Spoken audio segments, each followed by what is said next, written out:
Okay, if I go ahead and say hi. Absolutely, absolutely. I can look at. I can do this. Hey, everybody. Yeah. We're in techno stereo. Isn't that awesome? So much fun. Hey, Yeah. Nikki, everybody. Nikki Burnett here with Taste Life Nutrition. I am here with Lowell Whiteman.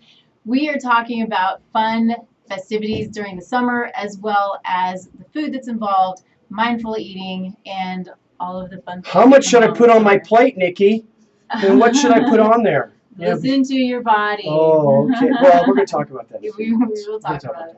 So Nikki's going to put her headset on Yes, and mic up. Pull that microphone over to her when she's ready. Hi, everybody out there. I'm hoping I'm seeing you the way I need to see you. I'm waving to my peeps. Danny, I see you, or I feel you, Danny. We're gonna have some great follow-up today too on the show here at KUHSdenver.com. I'm here with Nikki Burnett. I'm Lowell Whiteman, your host of 360 Performance Talk, and our talk is always about performance. And today it's about the performance of making the choices. You know, when you pick that plate up, whether it's paper, plastic, or good china, and you're wondering what should I put on it because you're going down the buffet line or the picnic basket. Or you're just, hanging out at the club looking at all that stuff behind the kitchen. You see them making that. I hate that. They make these kitchens where you can see the food. I love it. Oh, but I want all of it. I love to cook. I want to see what they're doing. Yeah, I know. But and we're going to talk about the discipline. Does take some discipline. That's musica. Take care of the musica and go, but Jane. And there we go. And we got to turn up the stuff and the stuff and the stuff. Look at this. So I much am to do. so into it because I'm not. Oh, I can hear you. Yes. Yeah. Isn't that just amazing kind of thing going on here? Oh, I can hear. Oh, it's melodic tones. Okay, if my voice sounds sexier, I'm just going to say it because I think it is. It's because I'm at the end of a just notorious summer cold. And just a sidebar, we're going to talk about health from a nutritional standpoint, but people, be aware of the environment that you're in because there's airborne stuff that you can, just inhale. It's no longer good enough to just wash your hands and be aware of who you touch and, the kissing and the hugging and all that kind of stuff. You can also breathe it in. So be aware of your environments, protect yourselves. I now make a connection between the people at the airport with the masks on Right. and why they're wearing those masks because of the stuff that I discovered. Now, that being said, that didn't scare anybody, I hope. Oh, well, can I throw something in there? Gosh, yes. Let's not be afraid of germs. That's where I was going. Okay. Yeah, that's exactly where I was going. Let's not leave that. We have to not be afraid of germs. Well, I'm a farm kid, and you're an outdoor person, Yep. so we're always out there in the muck and stuff. And look here, this is going to sound disgusting. When I was a kid, one of my chores was to always muck out the barn and the stalls and whatever, right? Well, I mean, as a kid, it's hot. It's Iowa. Yeah. I'm barefoot. Oh, yeah. Nice. Oh yeah. Well, I didn't know about tapeworm. Because you're barefoot, walking around in the muck. Gratefully, we had very healthy cattle. Yeah. So yours is sideways. I'm. Oh. And now what did it do? Okay, should I turn it the other way now? No, just leave it there. Yeah, it's broadcasting. Oh, so hey, you saw me from a different perspective. Okay. So welcome again, everybody. We're still here, and Nikki's still here. There she is. Okay. So as I was saying, I brought in all those germs as a youngster, building my immune system, and I am who I am. And look, I recovered quickly. I felt it coming on Sunday night, got on a plane on Monday, and that's when I felt it. The change in pressure and stuff. Man, I hit the ground Monday night, and I'm going, whoa. That's tough. And I had a big meeting Tuesday morning, a presentation. They were so wonderful to me, though. It was, I didn't cough much, but it just sounded bad. So, once again, I'll bring you back to today and right now.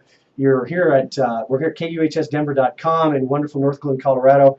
I'm here with Nikki Burnett. my wonderful colleague and friend who's one of the premier nutritionists in my world, that's for darn sure. And hopefully she will be in yours as well. And we're here to talk about a full plate. And what does that mean? Does quantity actually mean quality? As you all know, I deal with high performance athletes and executives that tend to, on the executive level, gosh, they're going through open bars and these big spreads of food and stuff. And look, I have to admit, even though I wasn't hungry, I still ate the stuff. Sometimes it happens. I think we all do it. We shouldn't, and we need to be aware of it. And I think that's something that we'll get into. Is mindfulness and being aware of your body and what you need and what you don't need. But we've all. I'm guilty of it. I love food. Yeah. I love food, and I love to eat food, and so I have to be super aware of how I'm feeling and eat slowly and pay attention to what it is. And especially as I've come to learn my body and my own sensitivities, and how foods make me feel or things that happen to me, I think about, okay, if I eat this, what's going to happen in the future, whether it's tomorrow or next week or 8 days from now, because that's how gluten affects me, is in 8 days, I get breakouts. And so, you think about these things, you start to learn who you are and what your body's telling you, and you put things in perspective. Well, and that's the perspective is our first segment, mindfulness and the mindset, and basically looking at this question: how do I stay true to myself? Eating the right foods in amounts that challenge me. Excuse me, I'm going to cough in a minute. Go ahead. Excuse me. Sorry, everybody. So, I'm going to do a promo that I didn't know I was going to do. Halls. No, that's not so funny because I don't have him as a sponsor. Yes. Maybe this will promote them into being as a sponsor. Okay. So, it's not as bad as gum, but it's going to work. You had a quote on your website that I'm gonna quote for you. Okay. And it's from Ann Whitmore. Yes. And it's a great quote for today. I love that quote. Food can be the safest, most powerful form of medicine or the slowest form of poison. Boy, isn't that true? When the first time I saw that, I just went, oh, that's just amazing, because it's so true. I mean, that's exactly what food is. It is it tells our body what to do. It's communication for our body, for our cells, for our DNA, or it freaks our body out. Our body doesn't know what to do. So if we keep a clean, open line of communication, our body's like, I know what to do, and our DNA knows what to do. But if we were eating terrible food full of toxins, then, or just fast food or whatever it is, then it's a very broken line of communication, and our body gets confused, and that's where disease sets in. So then, Nikki, where I want to take that quote is the summertime is a great time of year. But it opens the door, the metaphorical door, of lots of challenges. Sure. Lots of opportunities to say yes, but more importantly, to say when to say no. Right. And so here's my list: picnics, a buffet, no matter where that buffet might be, any number of environments I've been invited to, a friend's house, clubs. A restaurant because it's a business meeting, whatever. And they don't know me. I walk in the door, they give me a piece of paper that I read that has all their choices on there, or they've got it already spread out in front of me, and I go, oh my gosh, what do I do? And look, I'm only saying that because I'm conscientious of the fact I need to be aware. I need to watch out what I'm doing. So what do you say to somebody about their mindset as they go in knowing where they're going? It can be difficult because if you're going into a place where you don't really know what they're putting into their food, you think it can be a beautiful spread, but there are things that contain, the unhealthy oils that are so damaging to our body and our cardiovascular system and are inflammatory. And so sometimes, if you want to be truly, really careful, it's best just to eat the things, if there's a veggie plate, the things that are going to be as clean as they can be. But if you're not sure, then just do small amounts of it. Don't fill your plate with lots of stuff that you don't know what it is. Just do, if you have a bite, it's not the worst thing in the world. Now, I'll back that up. There are some people, if they have one bite of something, it can throw them into a downward spin. And so that's where knowing your body is so important. And, you think of somebody with celiac, if they get even sometimes a breath of gluten, it throws them into that downward spiral. So, it's knowing your body, knowing what you can handle, how it's going to make you feel, and if you want to, play with food a little bit, eat the stuff that's not so bad, take a bite and then leave it alone and move on. Are there any signs, outward signs, like when you walk by a buffet that you could say, oh, I saw that, I should stay away from that? Well, I think that this is probably bad to say, but most restaurants, most places, unless they've been told ahead of time to watch what they're putting in their food, they go cheap. So you can assume that the things that are, the casseroles and the meals where there are lots of ingredients put in, that is probably not the best thing. It probably has unhealthy oils in it. It probably has some processed foods in it. It may have gluten in it if you're sensitive to or allergic to gluten. Nuts, all kinds of things that go in that, we don't know about. We're told, I was talking with someone the other day, and they were told that their oil was olive oil, but it actually was 20% olive oil and 80% soybean oil. Whoa. And they advertise it as olive oil. Yeah, and you see that stuff all the time. You have to be so careful. I had a message the other day I saw that really disturbed me. Kraft macaroni and cheese was I was told it could hurt me, and I went, what? I mean, I thought thing that we all ate as a child. Yeah, and now as an adult, I get creative. I do dill and a little bit of tuna in there, and I go, oh, this is really great, because I made it myself. So you're still eating it as an adult? Oh, sure. Okay. It's a quick and easy. It is. But I know you, and I was reminded before I even got here. You asked Nikki this. You tell her what you ate this morning and see what she says. I said she already knows. Peanut butter and jelly is not the thing to do. So I already know better. But I could get my own macaroni. I could do my own really good cheeses. I don't. So experiment. Yeah. That's the best thing about food is you play with it and experiment with it. You can do so many things yourself that actually is going to taste much better than the blue box mac and cheese. I mean, really, is it that good? Powdered nasty cheese. It has messages. It has memories. Oh, I get that. I was poor as a mouse, and I would save it. Okay, but you no longer are. No, what? This is true. This is true. So what I've done then, as you said, I experiment. I took little bites. So I make a whole bunch of pasta and put it in the refrigerator. Okay. Into boxes, and then I bring it out and add my own cheese. The grading. I'm like the pampered chef, Right. And so that's been okay. Oh my gosh! But when you have a cold. What is it feed a cold, starve a flu, or starve a fever? Well, I can't remember what that one is. I don't actually know. So anyway, I don't feel like eating. Okay. I don't feel like eating. Okay. And as of this morning, I've lost 4 pounds. Okay. over the last week. No, we're a little off track, but that's about mindset. Where does your mind go in whatever state that you're in, and you're presented with these different scenarios.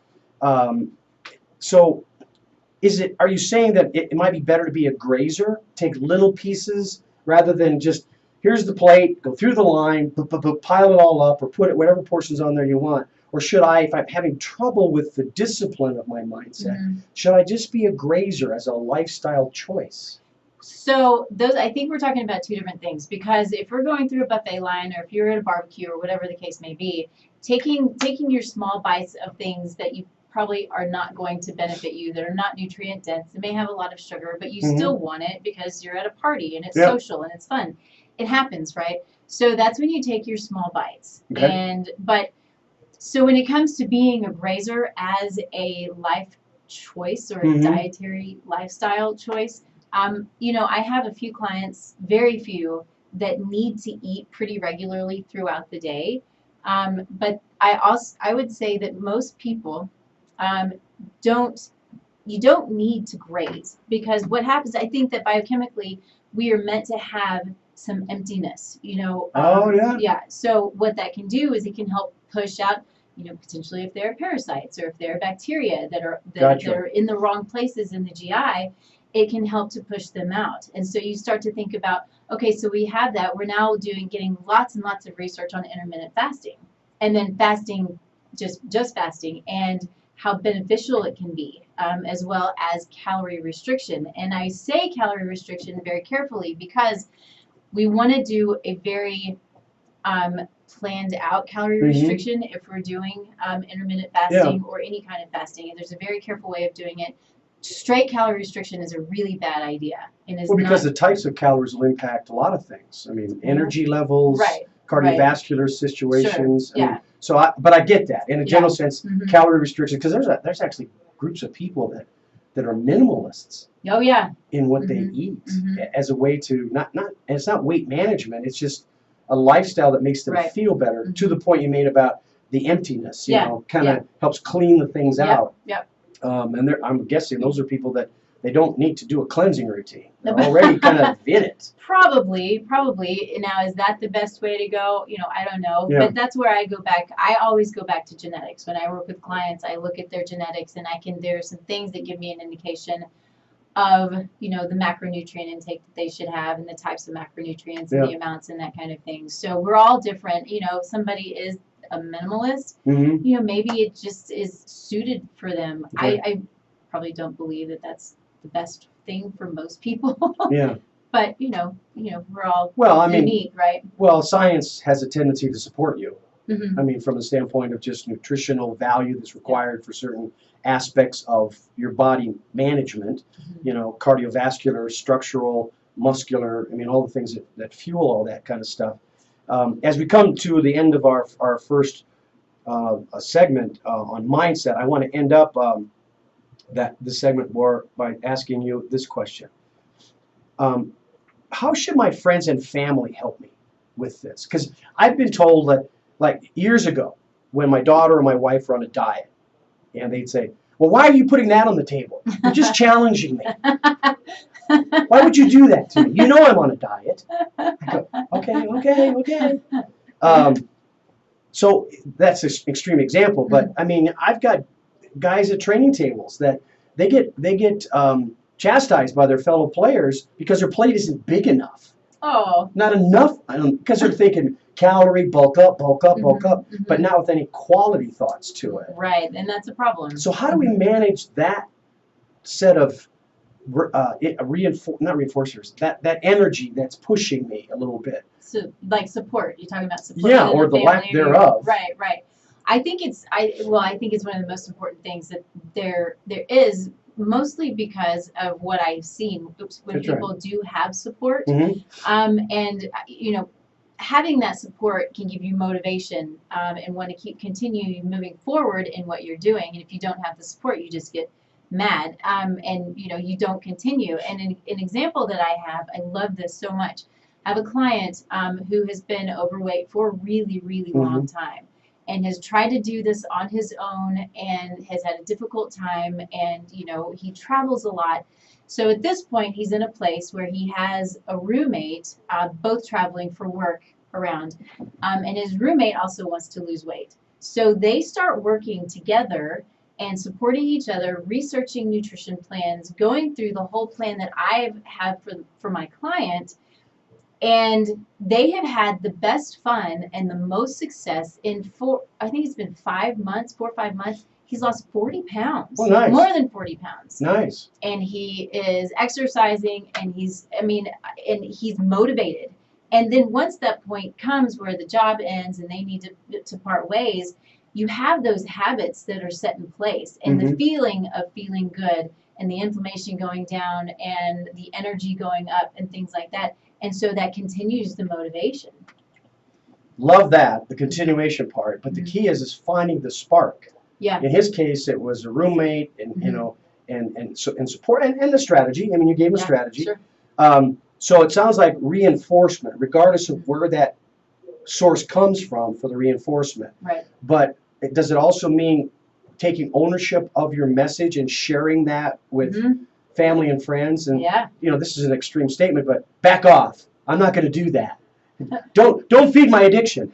Well, sure, yeah. You don't want. I mean, the lack of support isn't going to help you at all. Yeah. So yeah, you want to put it out there and say, and And if you're not surrounding yourself by people that are supportive, maybe that's another question that you have. Yeah, we right? read my mind because that's, as I've said before to everybody, when you set goals, you have to have a swagger that represents it's all about me.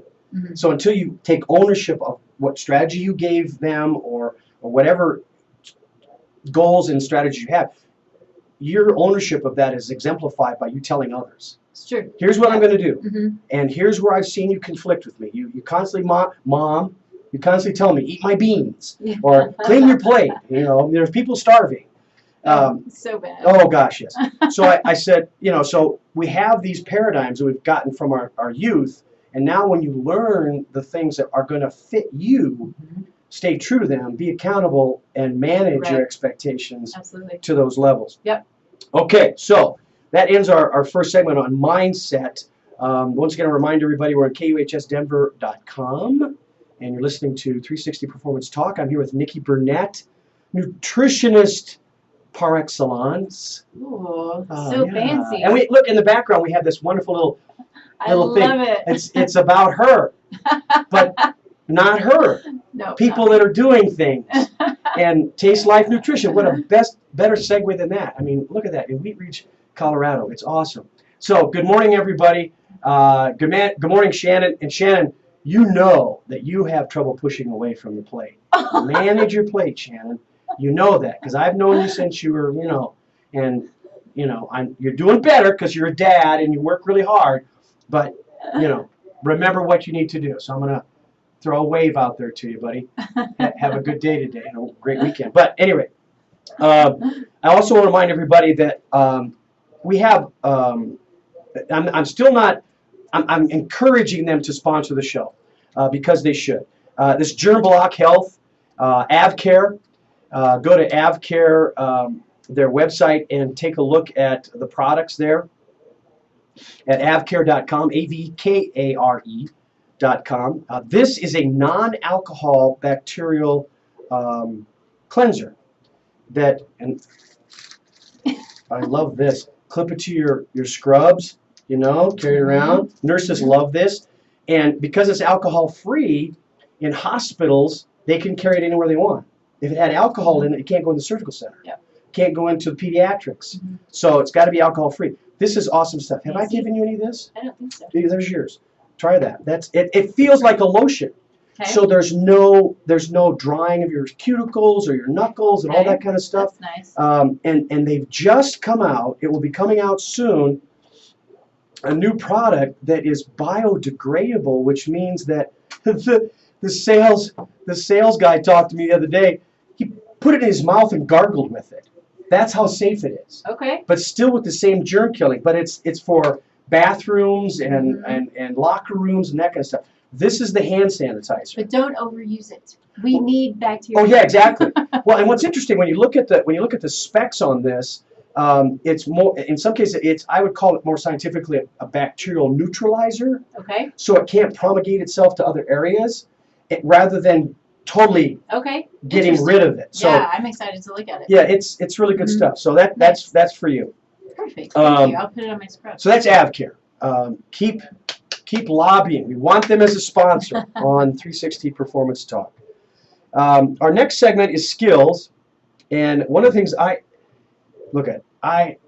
not a runner long distance. I'm a sprinter, and the same thing is true with my eating habits. Okay.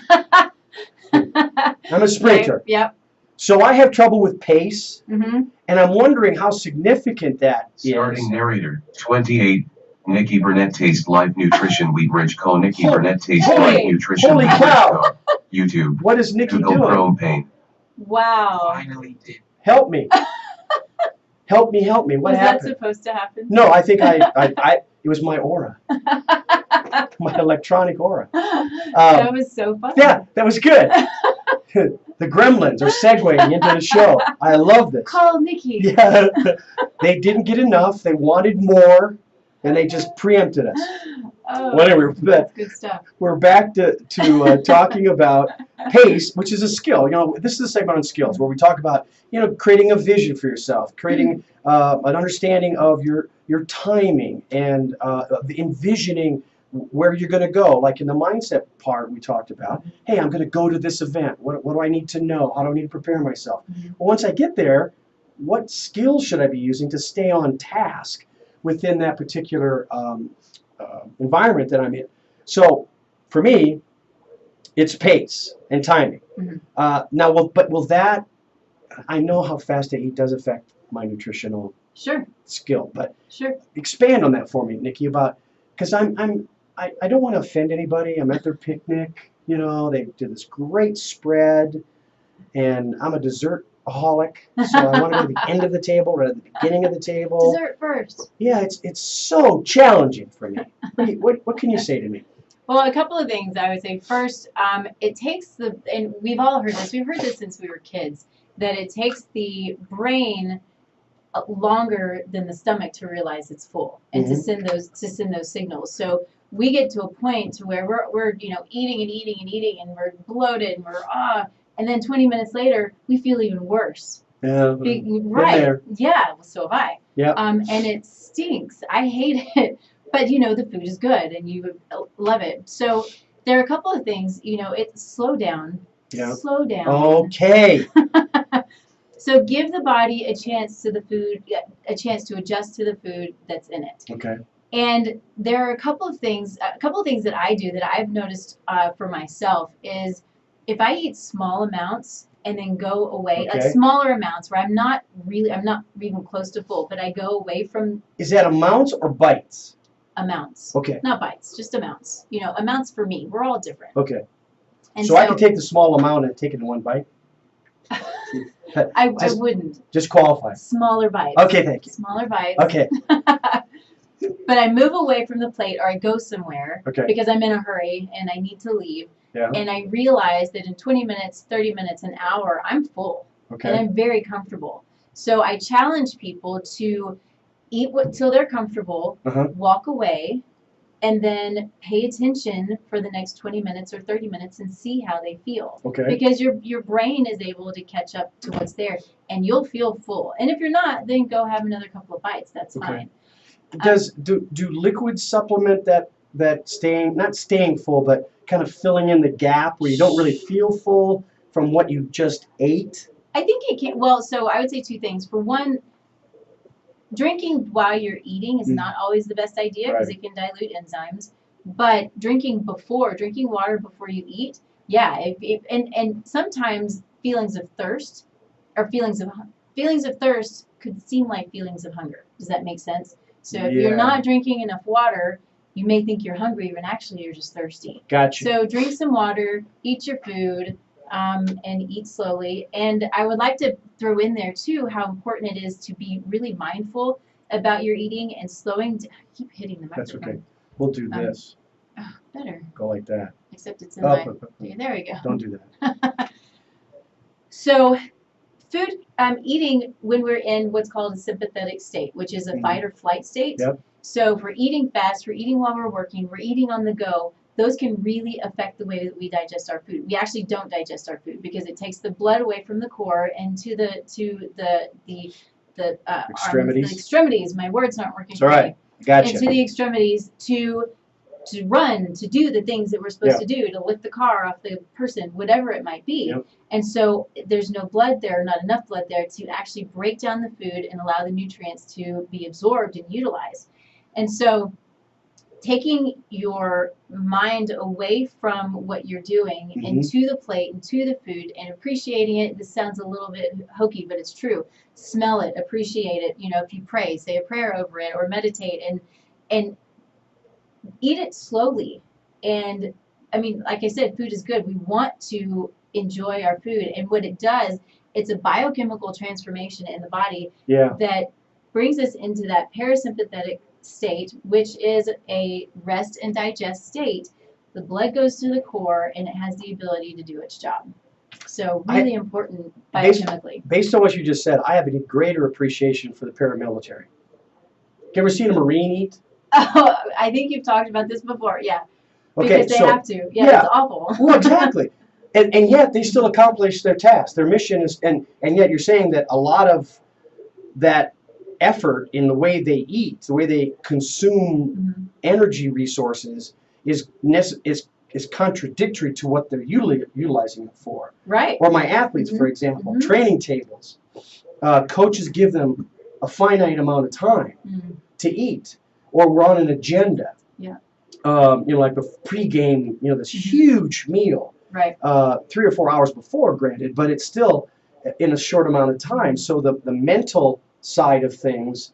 So you've raised some issues for me about I have to remind my guys on the skill side of things to maybe drink some fluids before you go in and eat the big meal and take your time. Now we say, they say prayers and they slow down. They try to slow down, but they're grilling ribeyes at like 11 o'clock in the morning. Wow. Oh yeah, we're talking scrambled eggs, ribeyes, potatoes, fruit, all different choices. Yeah. But no education to the guys. Which one should you pick? Yeah. So what do? They pick all of them. All of it, and then scarf it down. Or and sometimes under guilt. It's not because they want to eat it. It's because the lineman next to them, who they respect, is eating it. Oh, no. And they're part of the team. Oh, okay. So we don't talk about cognitive independence, your own set agenda. We don't do enough time predisposed understanding of, do you have dietary issues? Do we have allergies? We had a kid that he had a nut allergy, and we didn't know about it. Oh. And at a meal, we had ice cream at night. And there was nuts and stuff, and they had it mixed in. So it was a topping. Yeah. He started putting it on top, and he went into anaphylactic. Oh, and so gives me chills. I had to, so scary. I knew what to do, and so at any rate, the part is about skills. So you've talked about what you recommend to slow down your pace. Certain things you probably already do as a human being. You need to have a prayer. You might meditate. You might show appreciation for the food by just sitting there and looking at it and taking in. How well you organized your plate. That would colors. Whatever it takes. Yeah, right? and smelling the food, and just making that happen. Does breathing have any relevancy in this as far as like when you take bites? I mean, like I said, the marine example, but I've seen people that just they don't breathe. Yeah, breathing has relevancy in everything. I mean, everything that we do, every part of our life, we tend to be shallow breathers, and I'm not the best at this myself, but there's a conference that I go to every year. It's an epigenetic conference, and we are talking about this big, deep information when it comes to genetics and epigenetics. But the first thing that they do on that first day, usually within the first couple of hours, is they talk about not working so much, taking vacations, learning how to breathe. Because if we don't do all of these basic things, our epigenome doesn't matter. Yeah. Our food doesn't matter because we are not functioning properly because we're too stressed, we're not breathing right, and it's a big deal in everything that we do. So yeah. Well, and I don't know if I've accomplished overcoming my childhood. And that sounds like a bad thing. Don't mean it that way. But we can get you help. Yeah, thank you. But really, I don't know. Is there enough help for? But you're a product of your environment when you're a kid, and how I was taught to eat. What I was taught to eat. I was a farm kid, which is a great life. But I'm also adjusting and adapting some things that weren't so great for me. Food choice, how much on my plate, and now I'm seeing it reflected in the clients I serve, the teams and organizations I work with, because I have a high expectation when people come to a meeting or a training session, or they hit the practice field. I look for certain outward behaviors that tell me, all right, how much did you eat this morning? Did you eat this morning? Sure. Did you hit the table? They both make you sluggish. Exactly. Yeah. So I'll based on what I see, I'll ask questions. Yeah. So the skill sets, once you get into that environment, based on what you ate or didn't eat, when you see somebody that is sluggish and you go, oh my gosh, I can see you didn't do the right things this morning. What's my alternative? Like if I'm at work and I feel sluggish, what should I do? Oh gosh, I think it. Should I eat something? Well, if you didn't eat, yeah. Okay. So if you did eat, then maybe it's you need to go drink some water. Okay. If you ate too much, or if you ate the wrong thing. And so for me, if somebody, so I don't know what to do right in that situation because I'm not sure what's causing the sluggishness, right? Yep. But for me in practice, if somebody's telling me that they're sluggish, that's when I start to try to, be that little bit of a detective that I try to be, and ask a lot of questions. It can be the food, it can be not the amount of food, but the type of food. Gluten makes so many people sluggish, and once they take it out, they are no longer sluggish. But that's why I do labs. I look at food sensitivities. I look at if there are other metabolic problems going on. I look at genetics to see if there's some. So let's touch a little bit on the gluten thing, because people go either they're here and not conscious of a gluten thing, or they're way off the charts. It mentally, not chemically. So they think, oh my God, I need to be gluten free. Well, I think there's degrees. Like, I know that I don't have a sensitivity to gluten, but if I were to reduce the amount of glutens in my system, I would feel better. And I've done that. I've done that through the breads and dairy products and all different kinds of things that impact me, and the lactose. I'm not lactose intolerant, but I can't drink a lot of milk. If I drink, or if I have a bowl of cereal, let's say, before I go to karate, I'm not good. It's kind of a double whammy. Oh, it's just not good. Not good at all. So, and I didn't realize that. So I want to make sure we talk a little bit about the skill at being aware. It's just one thing to be aware of your pace and your timing and not eating fast and the breathing that's necessary, but being aware of just who you are and what it requires for you. Like, people are into, I walk through offices a lot and look at what's on people's desks to identify the nonverbals that may impact performance, right? And in that process, I'll see things like little Tupperware containers of almonds, and then I'll see a little container of oatmeal that's empty. And so they had oatmeal from the Starbucks downstairs or whatever. And so the next thing I do is I ask questions about what was on your almonds. Was it not anything, or was there a salt, a seasoning? Were they roasted or not? And then I ask them about the oatmeal. Well, what did you put in the oatmeal? And where did you get the oatmeal? Because all of those things have bearing on what we've just said. Quality of the oatmeal. Like you said, we don't know what's in our stuff. Like the olive oil example you gave, it's 20% olive oil, 80% something else. Soy. I mean, soy's okay, but that's not good. Mostly it's not. Well, I'm an Iowa farmer, so I have to say soy's okay. I'm just mostly not. Do you realize how many soybeans we sell? China. Oh, okay. Okay, we're in politics. That's brief segment of politics. So, at any rate, as we get close to the next segment on mental conditioning, I want to just end with the question for you here. What can I do to influence or to reduce the influence of my environment? No, I'm sorry. Let's take it back. We're going to go talk about mental conditioning and the environment. What can I do to reduce the influence of others on me about my food choices and maybe, God forbid, the amount of food I eat? I really just think it all comes down to accountability. It's understanding who you are, why you are who you are, what's creating, if there are issues or non-issues.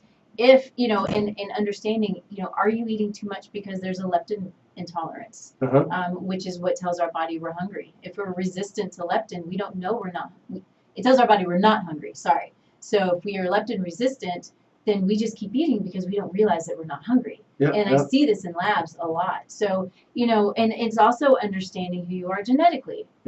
So all of these things go into it, but taking accountability, knowing, okay, I'm starting to feel full, let's not eat anymore, or if I need to have another bite, let's just have a bite and not a whole thing.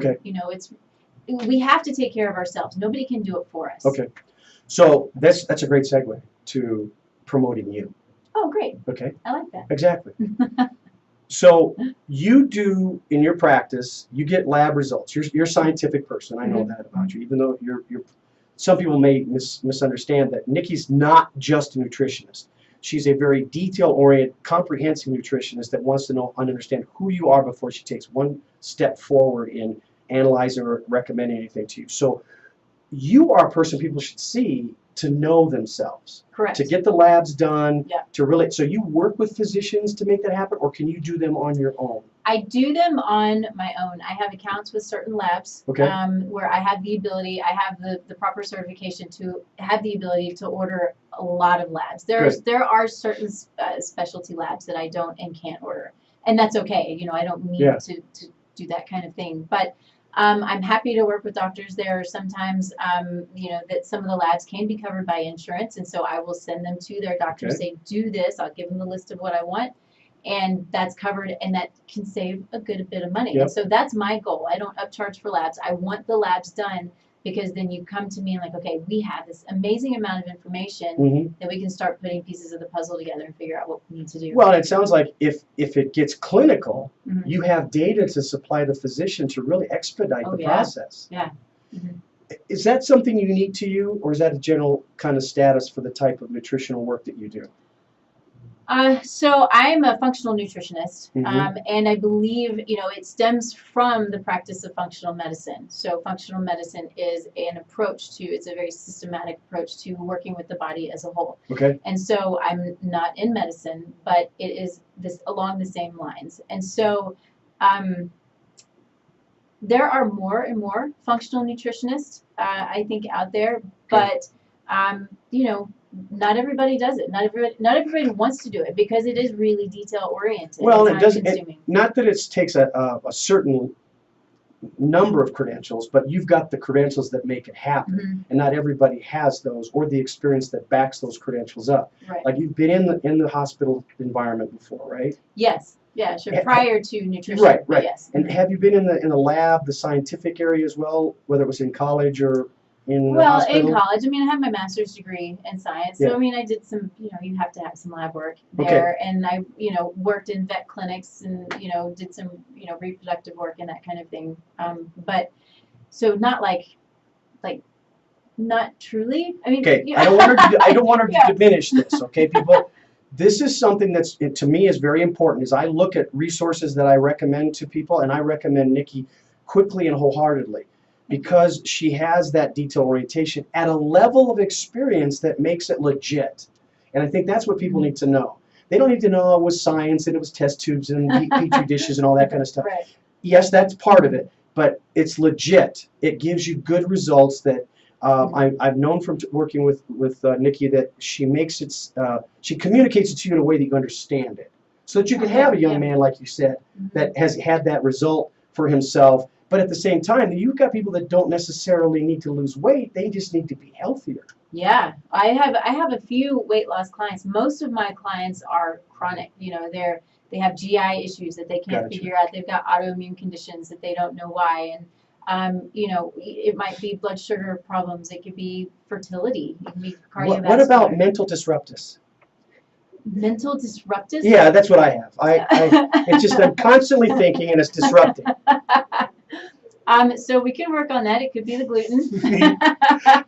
Well, thank you. Gluten affects the brain. That's Nikki Burnett. You've seen her stuff behind us, and she doesn't. I'm going to say it for her. She doesn't really deal with mental disruptus at all, and shouldn't probably because it's scary. So as you're looking at what you see behind us, for those of you who are watching today, you can contact Nikki Burnett, Taste Life Nutrition, at her website, tastelifenutrition.com. She's in Wheat Ridge, Colorado. I'm always glad to have her on the show. So our next segment is about mental conditioning, and that's the environment part.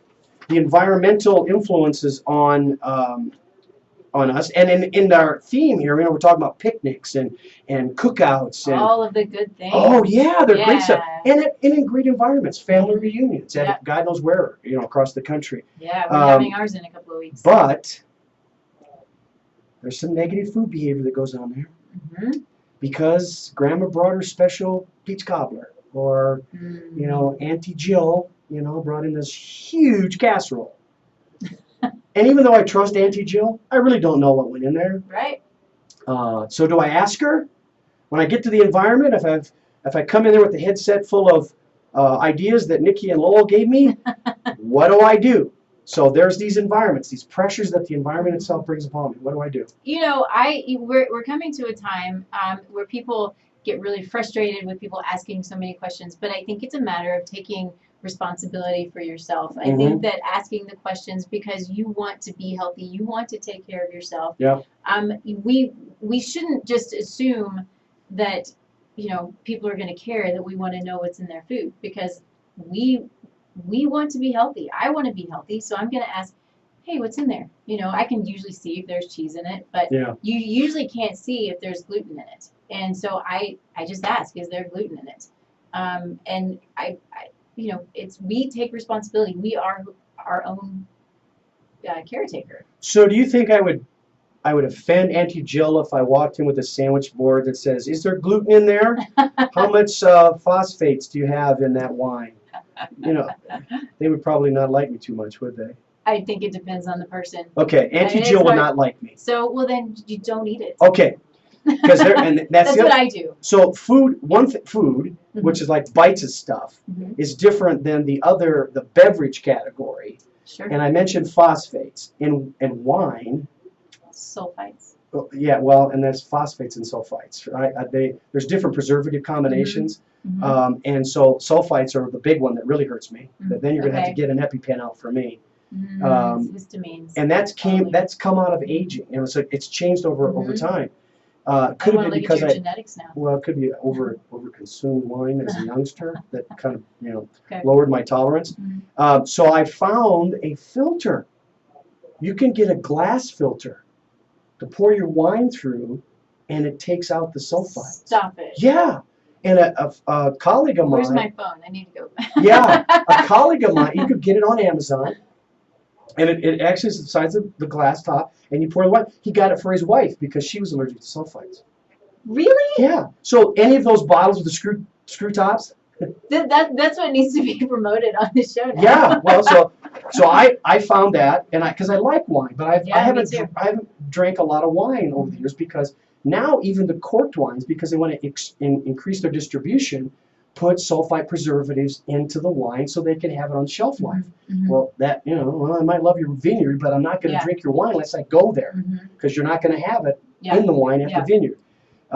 So I guess it's a good thing I don't drink as much wine, I suppose. Probably. Look at the positive. Yeah. But every once in a while, I have to say, like I did the other day, they said they bought a bottle of wine, and I said, hey, let me see the bottle a minute. I look at it, and a lot of times you have to look through the bottle to see the back of the label see if the sulfites are in there. Yeah. And it wasn't on the front, so I did that, and it had sulfites. I said, no, I'm good. Mm-hmm. And fortunately, I didn't get any cross-eyed looks about it. That's what you do the same thing with food. Yeah, so and I'm being all facetious. Auntie Jill will handle it. She might dump the stuff on me, but she would handle it, and we would get along all right. Or she'd say, just try a little bit. Right. So the environment's a big deal for me in competitive sports, because we've got clubhouse. Just this week in a baseball clubhouse, the food they put in there. Now, as I say that, I have clubs that I'll state out up front. Toronto Blue Jays, New York Mets, New York Giants, the Houston Astros, the Angels. They all have chefs and nutritionists on staff. So they do a profile of all their athletes at the major league level, not necessarily down on the feeder teams, as to dietary needs and requirements that are over and above what their medical staff says is necessary from a calorie input point of view. And then they blend the two together. So player A may get these things on their plate, and player B may not, because player B has a nut allergy. Right. And so they're doing a better job of it. But it's not across the board, and for sure it's not in college or high school. Right. Because they say money is the object. Oh, we can't afford that. You know? Or in high school level, it's talk to your parents. Yeah. Let them deal with it. Sure. Which I suppose is fine. So how do we, in addition to talking to the aunts and uncles at the picnic or at the family reunion, what do you recommend to families at home regarding the refrigerator? I know you're a great compartmentalized person and labeling things, and that's awesome stuff, especially for snacks with kids.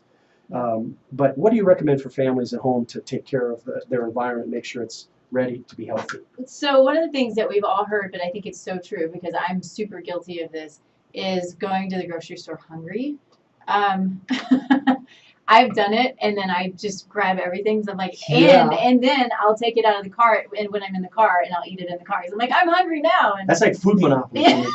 yeah, Let's go down Boardwalk. right. I'm gonna pick up some stuff. Yeah.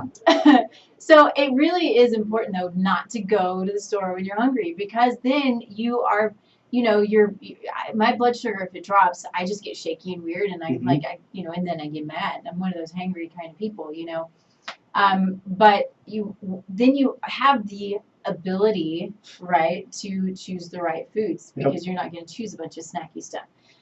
But then, don't bring stuff into the house that is not great for you, because if it's there, and I have to walk a thin line with this, because it's not just me. Yep. It's my husband, and now we have our nephew living with us as well.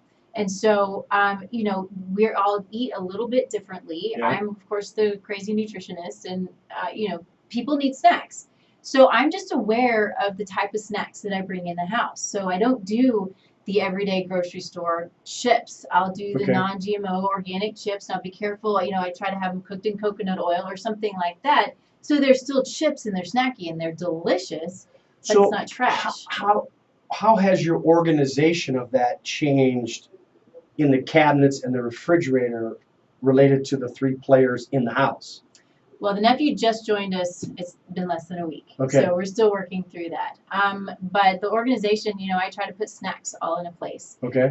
Because my husband, he'll look through cabinets. It's like, it's not there. It's right in front of you. And, It's kind of a guy thing. It is. I think it's kind of a guy thing. My dad's the same way. Yeah. Yeah. And so I try to put all the snacks in one place, so he knows where to go. And same in the fridge. I have actually a jar of nuts and dried fruits and stuff, and coconut and whatever it might be at the time. I have a jar in there for him to take out and snack on when he is hungry. Because he's one of those guys. If he doesn't eat, then he just gets hungry. It's 8 o'clock. I haven't eaten yet, so here's a snack. That's your problem. It's 8 o'clock and you haven't eaten yet. It is a problem. Yes, it's something that we deal with, but we're dealing with it. So sounds like organizing according to not only what you want nutritionally, but timing, people's, needs for things. I can appreciate the distance thing, keeping snacks in one place versus the refrigerator, because if snacks were close to the refrigerator, I'd hit both. I would tag both of those. I guess it depends on how big your kitchen is. Well, yeah. Well, and yeah. It's like when you go out hunting, you hang the meat from the tree so the bear doesn't get it. I tend to be the bear. Hang the meat away from me. Keep it away.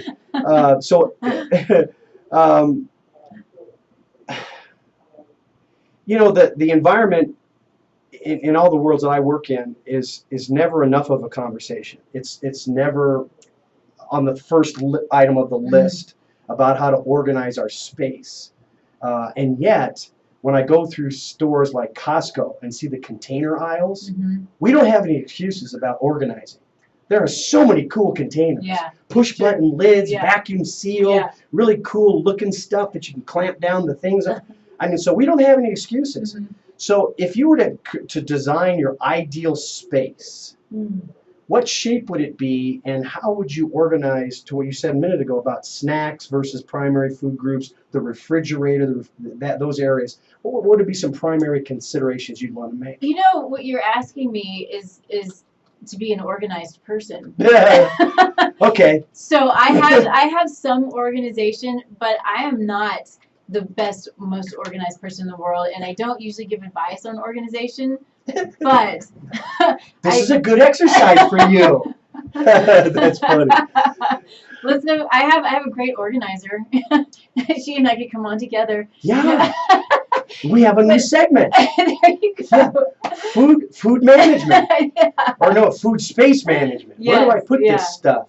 I do try to keep things fairly organized. I don't like to look and have to dig. Because I want to see. So I don't use a lot of plastic. So I use glass dishes. They do have a plastic lid most of the time. But I don't use plastic. You don't ever heat plastic in the microwave or dip it in, a lot of and it's a little off topic, but it's true. A lot of the restaurants now are putting food in bags and dipping it in hot water in order to heat it and cook it. And it's so damaging. It's hormone disrupting. It's toxic. So Don't use plastic. Stay away from plastic. You know, use that came glass. from Use France. ceramic. That device it's- was that plastic bag thing, and Yeah. was superheating it. I mean, it's cool and great, but it's bad news. Well, it's fast. It gets it on the Yeah. plate quick, and Yeah. it doesn't take away the integrity of what it looks like. Yeah. It does take away the nutritional value, as you said. Well, it's just the plastic leaks Oh, into yeah, food, yeah. and so it's a hormone disruptor. We don't need any more hormones. Well, and it was because of you that my wife and I switched to silicone-based glass. Nice. You know, away Yeah. from the bag stuff. I mean, we Good. still have Ziploc bags, but I don't put them into heat. Good. Yeah. We freeze stuff in them, that kind of thing. Sure. But those are the points I wanted you to make about organizing. Not that you're not organized. Compared to most people, she's pretty organized. I'm getting there. I'm But working on it. I had help. Yeah, well, there you go. I know when to seek out help. This was not a therapy session. Okay, it wasn't. It wasn't at all. Okay, so we're good with the environment because we want to make sure it's organized at whatever level of organization you Yes. can maintain. So you can see it and get to it. Things don't Exactly. get old and go bad. Use your freezer. Now, as you say that though, I'm a smoothie guy, Okay. so bananas get a little brown, And there's yummy and and I sweet. still use them. Yes. Okay. Yeah. However, when you see fuzzy stuff on things, Probably throw it away. yeah, exactly. Yeah. Cheese might be an exception. Mhm. Cut it off, but see how deep it is. Yeah. That's Yeah. just- The little roots can grow. and- Right, exactly. So let's sidebar on that one. Mhm. So our last segment, which I noticed on Nikki's note, she has a question mark. Oh yeah. I was like, I don't know what that means. And it's performance results. Now, typically for us, Just you know, this bottom. yeah, just the bottom one. Mhm. But typically, that raised a question in my head about people think that results in nutrition are weight related only. Right. If I lose weight, that's success. Yeah. Yes, maybe, but not necessarily. Right. Because as I've heard my mother and grandmother say to kids and other family members, you're just big boned. You know, and it was an endearing thing. They meant well. Not necessarily true, because we weren't really dealing with the nutritional issues, if there were any, for that child. So what I'm asking about is, in addition to the weight loss thing, what are some things that people can look at in themselves and their behavior or their feelings that represent success for them as an end result of a process? Because losing a number on the scale is not necessarily process. Because I could sit still in a room for a few days, get on the scale, and lose weight. Right. Not a necessarily good process. Yeah. So there are a couple of things. When a client comes to me for weight loss, Mm-hmm. what I tell them is, okay, I know your goal is to lose weight. My goal is for you to be healthy. Yeah. And so I don't first start. I'm losing my battery. Hopefully I don't lose you. I don't start with, okay, these are the things we're going to do to lose weight. I start with, let's run the labs. Let's look at your diet. Let's look at your exercise. Let's look at your stress levels. Let's look at all of the things. Thank you. That it's over here. Okay. Sorry, guys. All of the things that go into. I can't get it. It's okay. All right. It's not a big deal. All right. So, but let's look at all the things that go into to what may be creating the excess weight. So it can be food sensitivities. It can be, chemical imbalances. It can be all these things. And if there is a mental and emotional aspect to it, is it that there is gluten and it's not affecting their gut, it's affecting their brain? Yeah. And so those are the things that I want to start at the very bottom and work up. And weight loss is going to come. Yeah. So, but and you have to do the work. The work is not always easy. But I want to know why it's happening. I want to know the genetics, and then so we start to maybe see changes in mental attitude, in focus, in foggy brain. We may see changes in skin clearing up, and maybe gassy and bloating and things like that. And so maybe not weight loss yet, but we're starting to see these little changes. Yeah, and I want to interject a phrase that's not foreign, but when you put it together, it might be a bit contradictory to weight loss. And I would like to suggest weight management. Yeah, that's what I put on my website. Is weight management. Because the management of weight implies that you're talking about me as a whole. And so the chemistry comes into play. Yep. Which then it says, hey, one of the performance results you want to look at is go get your labs done. Have an annual physical that has labs as a part of it. And I don't mean just the blood lab. I mean, you got to take blood to get the labs we're talking about, but Well, there are lots of saliva, urine. Right. the So whole thing. get labs that relate directly to nutritional value, so that you have electrolytes and the chemistry related to that, and enzyme research and data as well. So it's not just and not every doctor is willing or able to do this unless you ask. And there are lots of doctors for no reason except that they're just labs that I'll run. That's also run in functional medicine Yeah. and integrated medicine that maybe is not run in allopathic medicine. Yep. So there are some different labs. I'm not going to let them off that easy. They check a box. Well, okay. They check a box. I mean, I've been around the hospitals and medical profession long enough to know, and it's not a bad thing. It's part of the way they've run their business. It's a paradigm they've gotten into through medical school training and what have you. Yeah. And I'm asking through the use of terms like weight management, that they think about, that you ask your doctor to think about these things, and engage functional nutritionists like Nikki, preferably Nikki, but if you find somebody else, okay, good, that's fine. And get involved in the process of practicing your nutrition. And so one of the performance results that it may not be easily measured or identified, but it's discipline. How do I recognize that I'm disciplined enough? I think it's an everyday baby step kind of thing. Mhm. You can't, it's not, I have been working on myself and my own nutrition and my own health and all of the things for, 25 years, Mhm. however long it's been. And so it's, finding some tools. I have some tools. I also have people that I refer to that have some tools. I'm not the end all be all. There Yeah. are lots of things. This is why I like where I am, is because although I'm just me, I have resources that, bring a truly mind, body, holistic approach. Yep. But, finding the people that have the tools and giving you the ideas. One of the things that I did, I should tell you this, it's amazing, is I brought on someone to help me who's a health coach. No. Yes. So part Like of for you? no. Okay. I mean, I could probably use her too, yeah, without a doubt. But she's amazing because as part of the programs, when I'm working with clients, Uh-huh. I work with them in programs for months at a time, Yeah. however many months it might be. But she is a part of that program, and so that she's out of Dallas. She has has 3 calls with them throughout this time, and maybe more if necessary. But she is such a great addition to my practice. Her name is Gabrielle Grandel.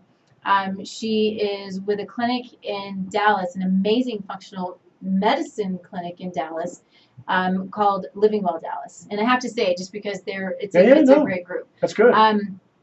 But so she knows the labs, she knows all the stuff that I know. Her training is amazing. She's actually a registered dietitian, but has found functional nutrition. And so I can work on the sciencey stuff, and she understands everything that I'm doing, and she can work on the lifestyle stuff. So she's a practical person. She's yes. bringing the practical Yes. realities to it. Yeah. So she's organized. Yes, she is. She has what I don't have, and it's a great addition. What a I great love collaboration. It. That's the reason you collaborate. So much fun. Yes. Fill in the things that I'm She's in strong in. Yeah. Well, It's fun. and those are great performance results. I mean, when you have, well, look at it. It takes a village sometimes, and I definitely think it takes. I'm not a scientist of my body Mhm. to the level I need to be, Yeah. and in fact, even if I was, I may not be the best scientist for me. Mm-hmm. I need somebody else to kick my butt. Yep. Let me take a look here.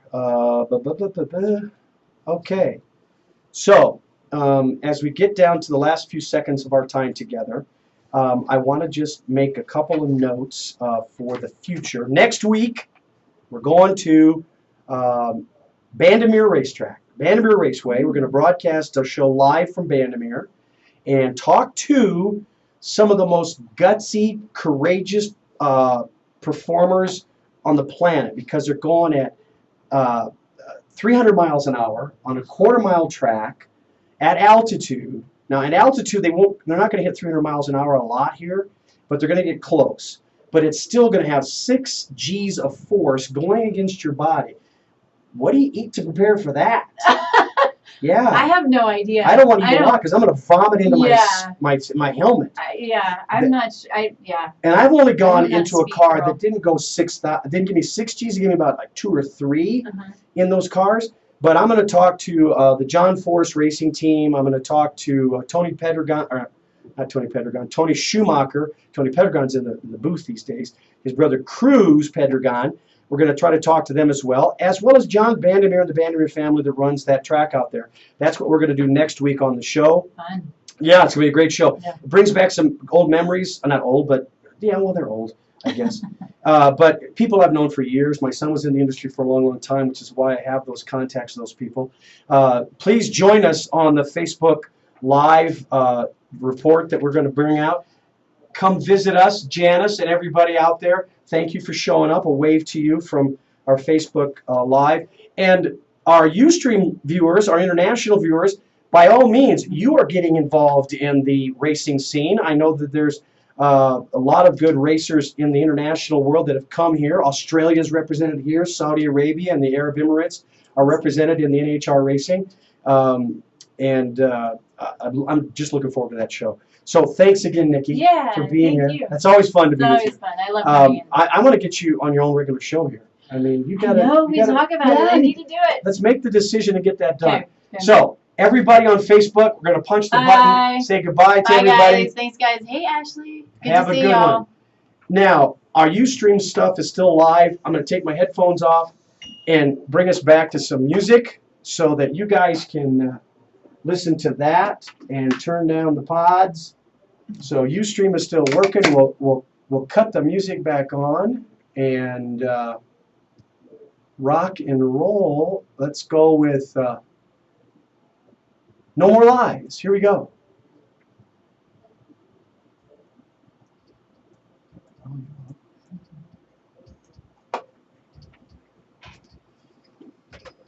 Just one click on the left side.